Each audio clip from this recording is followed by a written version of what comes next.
Welcome students.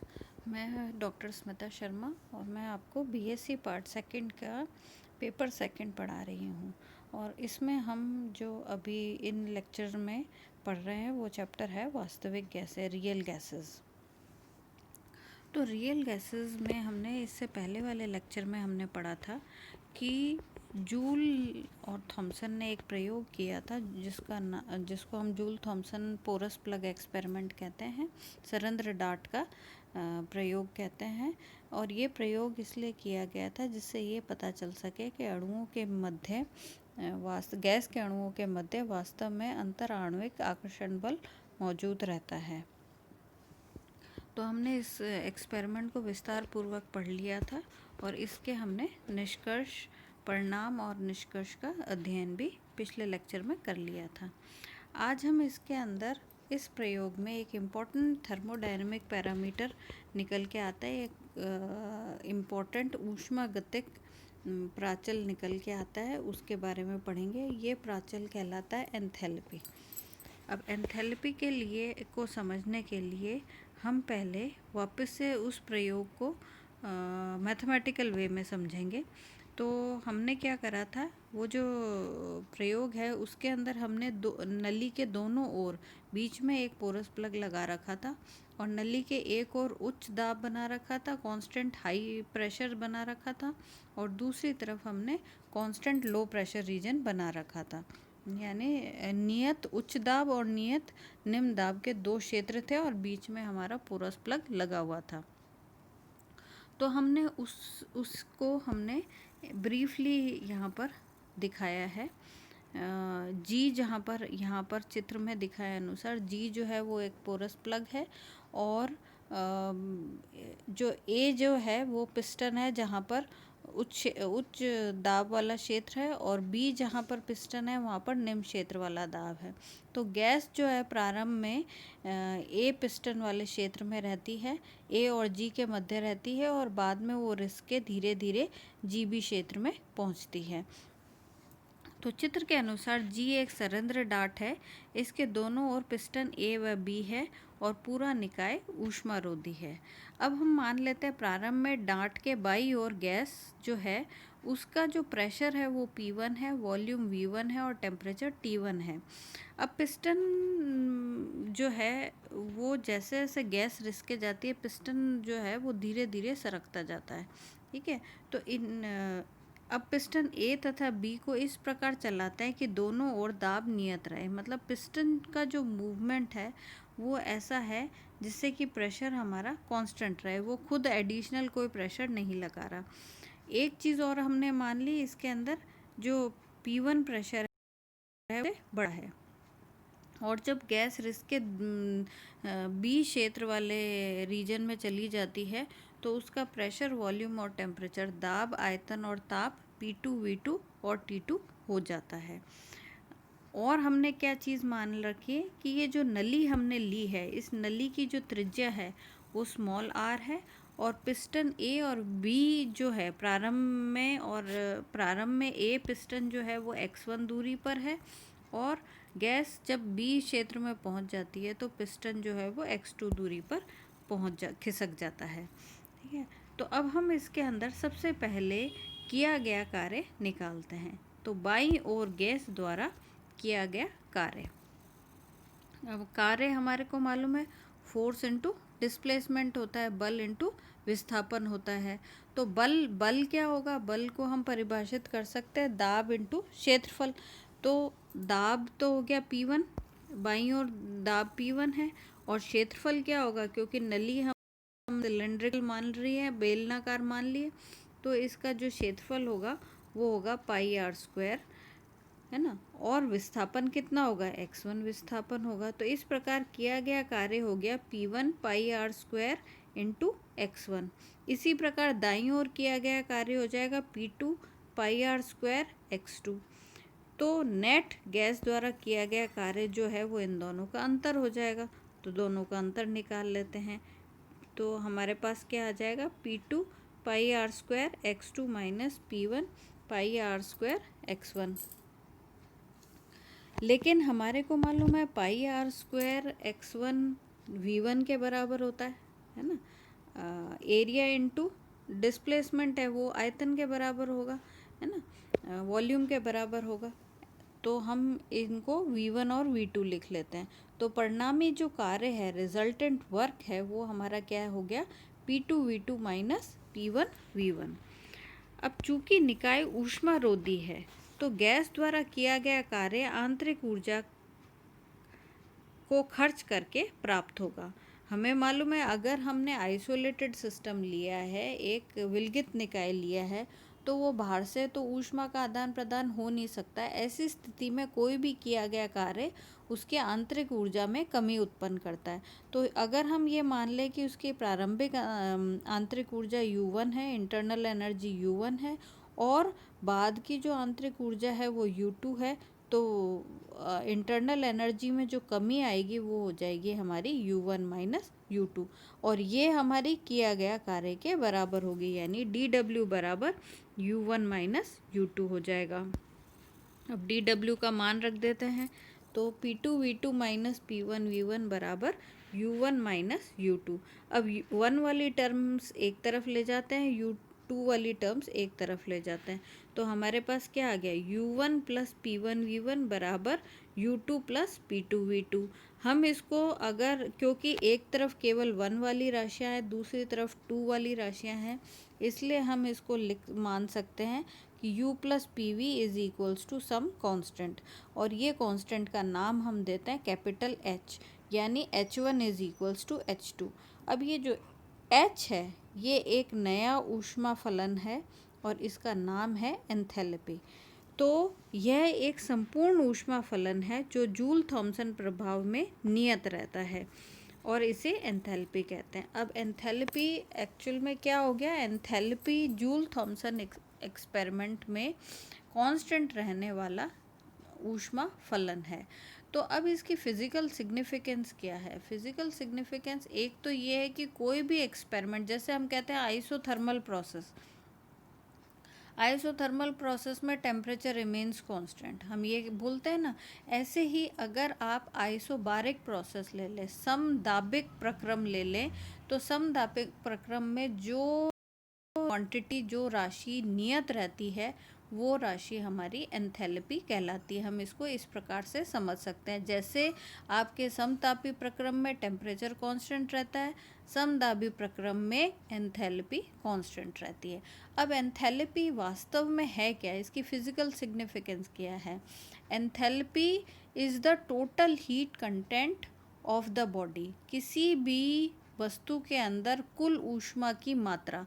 अब ऊष्मा की मात्रा तो हम पहले ही क्यों लिखते हैं, नहीं, यहाँ पर एंथैल्पी का मतलब ये है that heat content which can be converted into useful work, यानी ये किसी भी बॉडी के अंदर ऊष्मा की उस मात्रा को बताता है जिसको कि यूजफुल कार्य में बदला जा सकता है।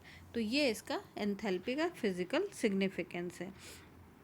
अच्छा, यहाँ पर एक चीज़ और ध्यान देने की है, जो इंटरनल एनर्जी है वो वास्तव में, हालांकि हम ये मानते आए हैं कि गैसों के अंदर जो अणु हैं उनके पास सारी ऊर्जा काइनेटिक एनर्जी के फॉर्म में होती है, लेकिन कुछ मात्रा में पोटेंशियल एनर्जी वास्तव में उपस्थित रहती है।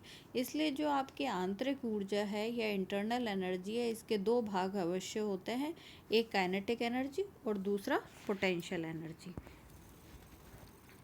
तो यदि गैस की आंतरिक ऊर्जा देखें तो इसके दो भाग होते हैं।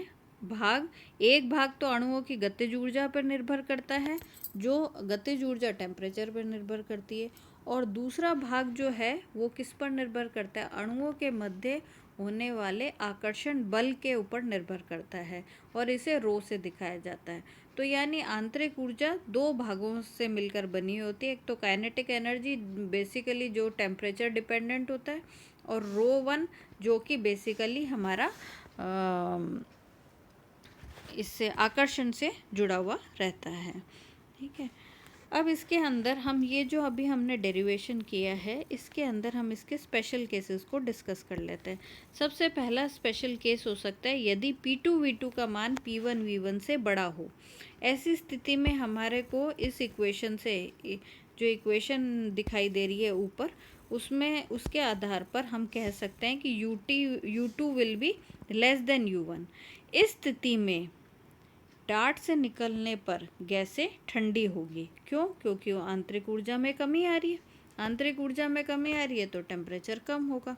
अच्छा, दूसरा केस है, यदि P1 V1 अगर P2 V2 से बड़ा हो तो ऐसी स्थिति में क्या होगा? U1 will be less than U2। ऐसी स्थिति में क्या होगा? आंतरिक ऊर्जा में वृद्धि हो रही है, यानी गैस जो है डार्ट से निकलने के बाद ताप प्रभाव होगा। और यदि P1 V1 का मान P2 V2 के बराबर है तो ऐसी स्थिति में डार्ट से गुजरने के बाद गैस ना तो ठंडी होगी और ना ही गर्म होगी, कोई चेंज हमें दिखाई नहीं देगा।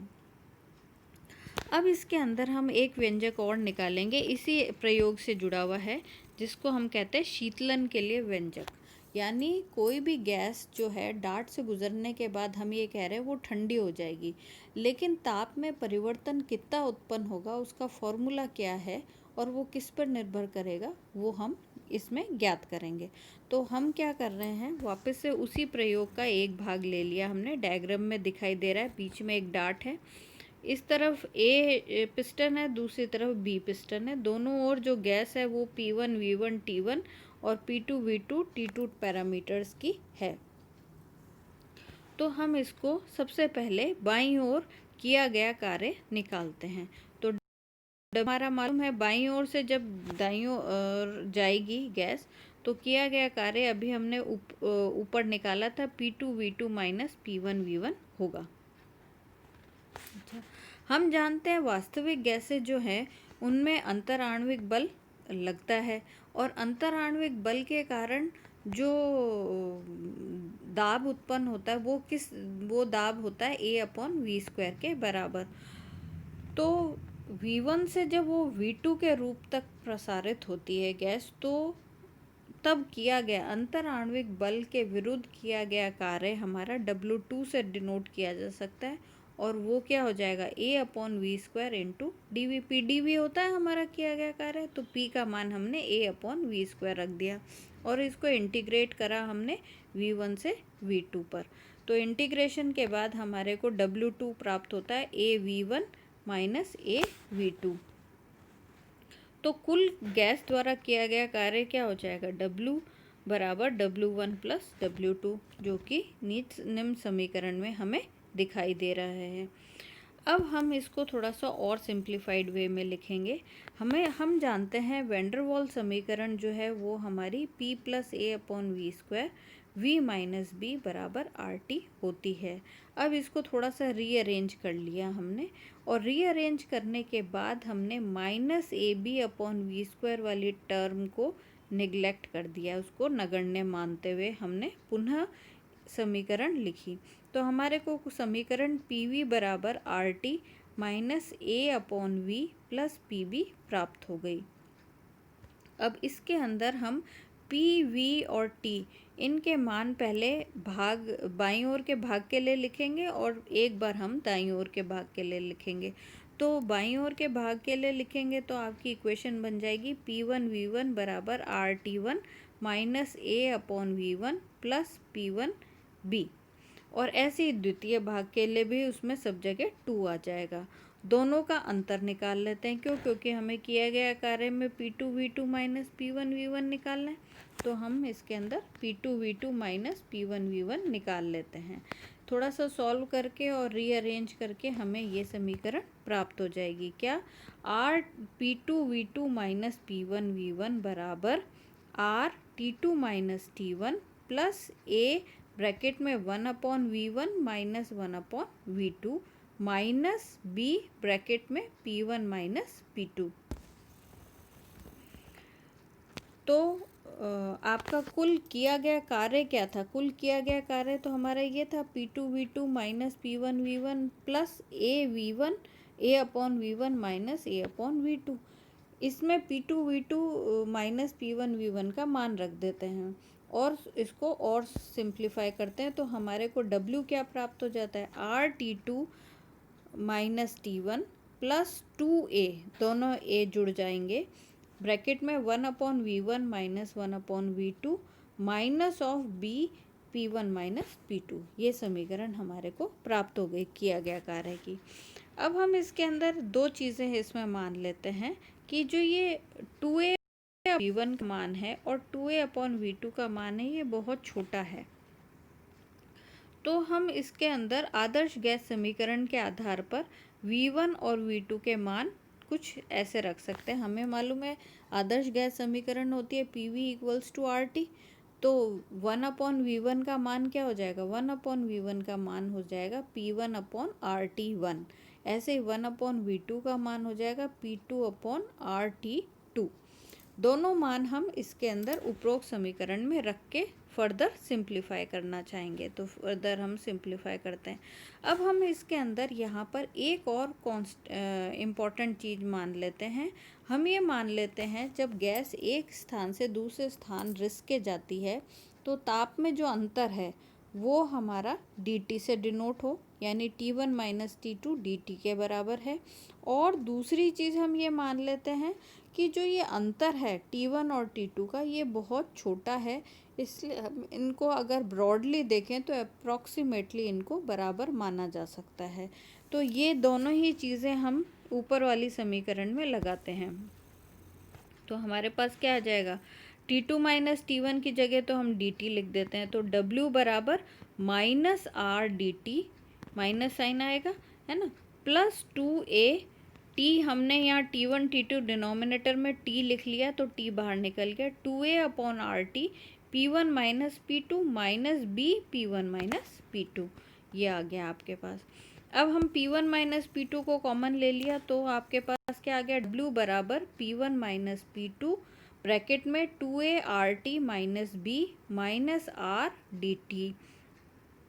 यहाँ पर यह माना गया है कि निकाय पूर्णतः ऊष्मारोधी है। ये हमने आइसोलेटेड सिस्टम है, किसी से बाहर से वो हीट नहीं ले रहा है, और सारा का सारा जो आवश्यक कार्य है, वो जो कार्य किया गया है वो आवश्यक ऊर्जा आंतरिक ऊर्जा से ही ली जाती है।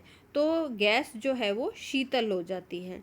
तो गैस के ताप में आने वाली जो कमी है या क्षति है dt है, और वो dt के किस कारण से होगी, हमारे को मालूम है वो हमारी हो जाएगी CV dt के बराबर, क्योंकि हमें मालूम है du जो है वो CV dt के बराबर और du जो है वो W के बराबर है। तो जहाँ पर CV जो है वो कांस्टेंट आयतन पर, नियत आयतन पर विशिष्ट ऊष्मा है। It is molar specific heat at constant volume. तो CV dt, एक तरफ CV dt रख दिया और दूसरी तरफ उपरोक्त समीकरण रख दी, और इसको फर्दर हमने इसको सिंप्लीफाई करा। तो इसको सिंप्लीफाई करते हैं तो हमारे पास dt की टर्म्स को एक तरफ ले जाने पर CV प्लस R प्राप्त होता है। CV प्लस R हमारे को मेयर के सूत्र से पता है CP के बराबर होता है, तो हम उसको CP लिख देते हैं। तो आपके पास अल्टीमेटली सॉल्व करने पर यह समीकरण मिलती है, dt बराबर P1 minus P2 upon CP bracket में 2a RT माइनस B।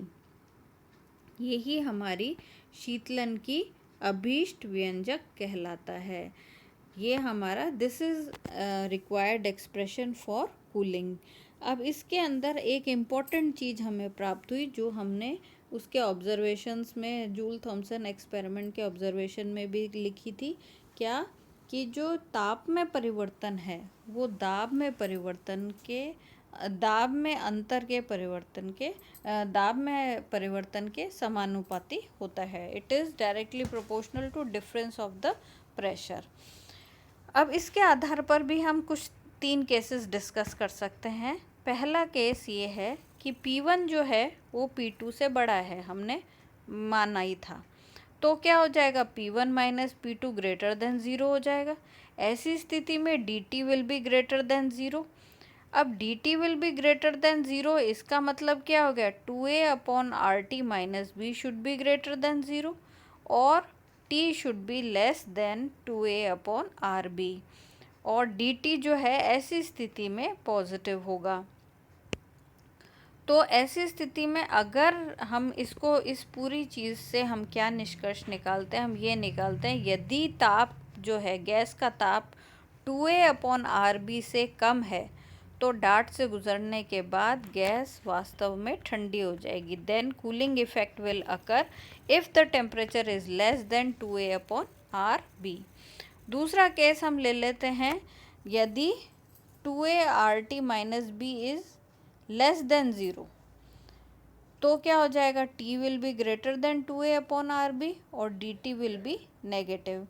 तो ऐसी स्थिति में temperature is more than 2A, if temperature is more than 2A/RB then heating effect occurs.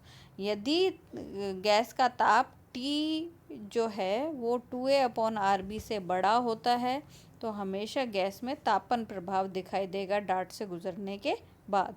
और अगर 2A/RT - B का मान अगर 0 है तो T जो है वो 2A/RB के बराबर होगा। ऐसी स्थिति में डार्ट से गुजरने के बाद गैस ना तो ठंडी होगी ना ही गर्म होगी ही। ये चीज़ हमें दिखाई दे रही है।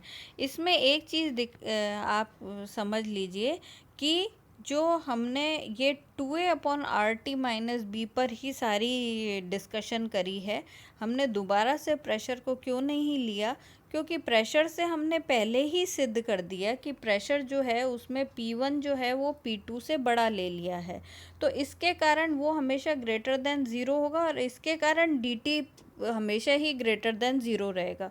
तो DT का साइन माइनस होगा या प्लस होगा, वो मेन कौन डिसाइड कर रहा है, वो डिसाइड 2A/RT - B डिसाइड कर रहा है। इसलिए हमने तीनों केसेस इसके कारण लिए हैं। अब इसके अंदर हमने 3 प्रकार के ताप पढ़े। एक तो हमने पढ़ा था व्युत्क्रमण ताप TI, है ना, उसका मान आ गया था हमने 2A/RB। दूसरा हमने पढ़ा था क्रांतिक ताप, क्रिटिकल कांस्टेंट, क्रिटिकल टेम्परेचर जो है उसका मान हमने पढ़ा था TC बराबर 8A/27 BR। और तीसरा हमने पढ़ा था बॉयल टेम्परेचर, है ना। तो हमारे पास अगर हम TI और TC दोनों को डिवाइड करें तो हमारे को 27/4 मिलता है। इसी प्रकार TI और TB के बीच में जो रिलेशन है वो भी हमारी TI बराबर 2TB होती है, जहाँ TB का मान A/RB हम पहले ही ज्ञात कर चुके हैं। इस प्रकार तीनों के बीच में संबंध भी अगर पूछे तो हम तीनों के संबंध निकाल सकते हैं और तीनों की डेफिनेशंस भी पूछी जा सकती हैं। अब इस चैप्टर के अंदर एक लास्ट टॉपिक रह गया, वो है हमारा जूल गुणांक। हालांकि जूल गुणांक जो है वो आप मुख्य रूप से ऊष्मागतिकी की जब हम मैक्सवेल समीकरणें पढ़ते हैं वहाँ हम ज़्यादा डिटेल में पढ़ते हैं, लेकिन फिर भी यहाँ पर हम क्योंकि जूल थॉमसन एक्सपेरिमेंट पढ़ रहे हैं तो उससे संबंधित जूल नियतांक को भी हम यहाँ पे डिस्कस करेंगे। तो जूल नियतांक वास्तव में अगर हम उसकी परिभाषा देखें तो जूल नियतांक क्या है, जूल नियतांक है हमारा वास्तविक गैसों के मुक्त प्रसार में हमेशा शीतलन होता है। इस प्रसार में उत्पन्न ताप में परिवर्तन जूल गुणांक के पदों में पाया जाता है। यानी क्या हो गया, जूल गुणांक जो है या जूल नियतांक वो क्या है, मुक्त प्रसार में, यानी गैस जो है फ्रीली एक्सपैंड होनी चाहिए। मुक्त प्रसार में इकाई आयतन में प्रसार के संग ताप में परिवर्तन को जूल गुणांक कहते हैं। यानी नीटा जो है वो क्या है, del T/del V keeping internal energy constant, आंतरिक ऊर्जा को स्थिर रखते हुए आयतन के सापेक्ष ताप में परिवर्तन को हम जूल नियतांक कहते हैं। अब इसको हम निकाल भी सकते हैं, लेकिन यहाँ पर आपको काफ़ी हद तक कुछ चीज़ें याद रखनी पड़ेंगी।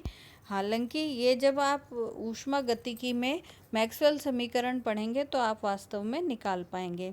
हम जानते हैं ऊष्मागतिकी का जो प्रथम नियम है वो क्या कहता है, dQ बराबर du प्लस PdV। और द्वितीय नियम से हम जानते हैं dQ बराबर TdS। दोनों को हम साथ में लिख लेते हैं तो TdS बराबर du प्लस PdV हो गया। अब हम du को एक तरफ ले लिया तो क्या आ जाएगा, du बराबर TdS माइनस PdV। दोनों को टेम्परेचर कांस्टेंट रखते हुए हम डिफ्रेंशिएटिंग बोथ साइड्स। तो डिफ्रेंशिएट करते हैं तो हमारे पास क्या आ जाता है, d U del U upon del V keeping temperature constant बराबर T del S upon del V keeping temperature constant minus P. v के सापेक्ष वॉल्यूम के सापेक्ष डिफरेंशिएशन कर दिया। अब यहाँ पे आपको इस वाली किताब में तो याद रखना पड़ेगा, जो ऊष्मा गति की हम पढ़ते हैं तो वहाँ हम ये मैक्सवेल रिलेशन निकाल लेते हैं। वो रिलेशन है del S upon del V keeping temperature constant is equals to del P by del T keeping volume constant. ये हम वहाँ पर सिद्ध भी करते हैं। एस यहाँ पे एंट्रोपी है। इसके आधार पर हम del S upon del V का मान रख देते हैं। तो आपके पास del U by del V कुछ निम्न प्रकार से प्राप्त हो गई। अब इसको थोड़ा सा और सिंप्लीफाई करते हैं। हम वैन डर वाल्स समीकरण लेते हैं और वैन डर वाल्स समीकरण से del P by del T ज्ञात कर लेते हैं। तो del P by del T का जो मान है वो R upon V minus b प्राप्त होता है। R upon V minus b को उपरोक्त समीकरण में रख लेते हैं। तो उससे हमारे को पूरा सिंप्लीफाई करने के बाद ए अपॉन वी स्क्वायर प्राप्त होता है। एक बार ये मान हम यहाँ पर ए अपॉन वी स्क्वायर निकाल के रख लिया हमने। अब हम ये मानते हैं u जो है वो दो चीज़ों पर निर्भर करती है, एक तो वॉल्यूम और एक टेम्परेचर। तो अगर हम उसका एब्सोल्यूट पूर्ण डिफ्रेंशिएशन करें, पूर्ण अवकलज अगर हो, तो du का जो मान है वो एक बार v के सापेक्ष होगा, एक बार t के सापेक्ष होगा। तो del u by del V keeping t constant dv plus del u by del t keeping v constant dt। ठीक है। अब फ्री एक्सपेंशन में क्या होता है, फ्री एक्सपेंशन में du का मान 0 होता है। तो du का मान अगर 0 होगा तो ये दोनों राशियां जो हैं वो माइनस से बराबर हो जाएंगी और हम इसमें निकाल लेते हैं del T by del U. सारी जो मान हमने ऊपर निकाल रखे हैं वो मान हम रखते हैं। अब इसके अंदर एक चीज़ ध्यान रखिए, इसके अंदर हमने del U by del V T ये हमने पहले निकाल के रखा हुआ है, ए अपॉन वी स्क्वायर के बराबर रखा हुआ है। और del U by del T keeping V constant, ये हमारा क्या होता है, ये विशिष्ट ऊष्मा होती है C V keeping volume constant. तो क्या आ जाएगा आपका -1 upon C V del U by del V into T. इसका मान भी रख देते हैं तो आपके पास नीटा का मान आ जाता है -1 upon C V A upon V square. यहाँ पर अगर सी वी पॉजिटिव है तो नीटा का मान नेगेटिव होगा, सी वी नेगेटिव है तो नीटा का मान पॉजिटिव होगा। तो ये हमने पूरा चैप्टर पढ़ा है वास्तविक गैसों के बारे में। अब ये हमारे दिमाग में ये भी चीज़ आती है कि हमारे को शीतलन और इन सारी चीज़ों से फ़ायदा क्या हो रहा है। ये हमने क्रांतिक ताप है, बॉयल ताप है, इन सब चीज़ों का अध्ययन तो कर लिया, ठीक है, हमें इसके बारे में वास्तविक गैसों के व्यवहार के बारे में जानकारी हुई, लेकिन इससे हमें लाभ क्या प्राप्त हो रहा है ये हम इसके नेक्स्ट चैप्टर में पढ़ पाएंगे। वो है लिक्विफिकेशन ऑफ गैसेस, गैसों का द्रवण। धन्यवाद।